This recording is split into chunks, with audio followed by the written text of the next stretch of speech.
Hello, hello. This is a reading I did with Anne last week, who wanted to know about a new project her and her partner were thinking of launching. But because it would involve them being in the public eye, she's fearing the dangers that could come with that kind of exposure. That was her conscious question.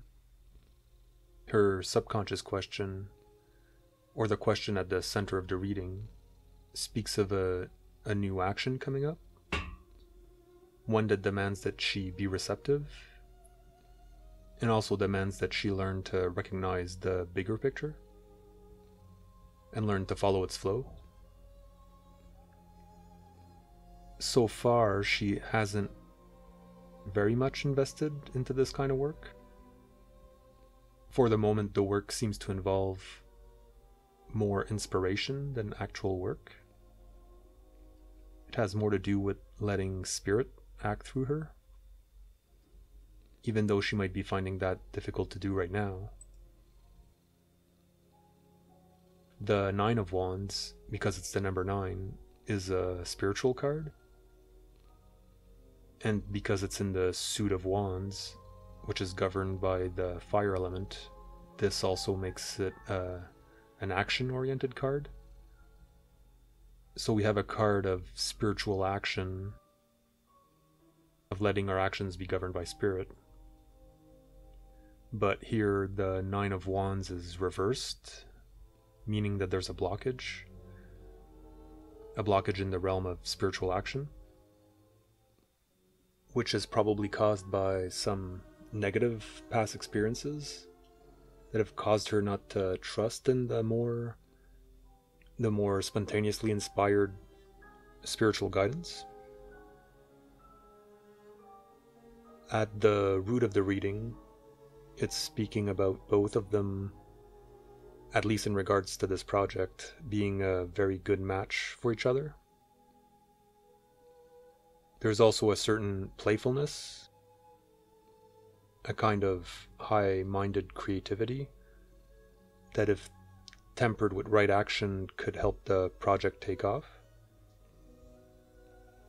There's a real chance here that this new project of theirs could help turn the tables when it comes to financial success. Possible hindrances, though, to the growth of the project seems to come from them blocking their own path. It seems they're still not properly attuned to each other's combined potential. The presence of the Ten of Pentacles here in the part of the reading that has to do with the self means that the potential is there for both her and her partner to take charge of their concept and bring it to its culmination. But it being reversed, it's talking about the potential being either dormant or obstructed.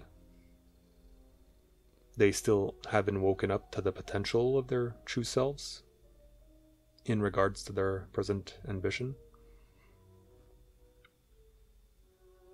So out of all that stands in the way of their success, none of it seems to be coming from the outside. Quite the opposite. Exterior obstacles have been removed. Or perhaps they're simply non-existent. So the focus here really comes from within, from their own biased perceptions of the situation, as well as an unconscious tendency of keeping their talents, their potential, under wraps. There needs to be a focus on the releasing of the negative emotions that are preventing them from reaching their next levels of realization. It's clear that ultimately they have the potential of becoming revealers of truth, higher truths that they're clearly attuned to, and they have a chance of doing so in a successful manner. just as long as they do the inner work and also acquire the necessary self-confidence that's required for them to move ahead. Okay, well, that's the gist of it for now. Until the next reading, have a good one.